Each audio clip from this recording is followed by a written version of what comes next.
എത്തിച്ചേർന്നു. ഈ 3 ദിനരാത്രങ്ങൾ നമുക്ക് ഓരോരുത്തർക്കും ചിന്തോദ്ദീപകമായി മാറി എന്നുള്ളതിൽ യാതൊരു സംശയവുമില്ല. ഈ ഒരു അവസരത്തിൽ എൻ്റെ മനസ്സിൽ ഓടിയെത്തുന്നത് ഉള്ളൂരിൻ്റെ പ്രേമസംഗീതമാണ്. ഒരൊറ്റ മതം കൊണ്ട് ഉലകിൽ കുളിരാം പ്രേമമതൊന്നല്ലോ എന്ന് പാടിയ ഉള്ളൂരിൻ്റെ ആ പ്രേമസംഗീതത്തിൽ ഒരു വരി കൂടിയുണ്ട്. വിളക്ക് കൈവശമുള്ളവനെന്നും വിശ്വം ദീപമയക്കുന്നു.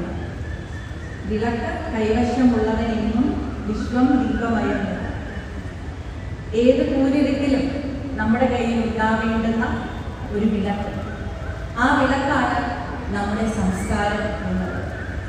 ആ സംസ്കാരവും വിശ്വാസവും മൈത്രിയും എല്ലാം ഒത്തുചേരുന്ന ഒരു സംഗമ സ്ഥാനമായിട്ടാണ് ഇന്ത്യൻ കൾച്ചറൽ കോൺഗ്രസിനെ നാം വിഭാവന ചെയ്തത്.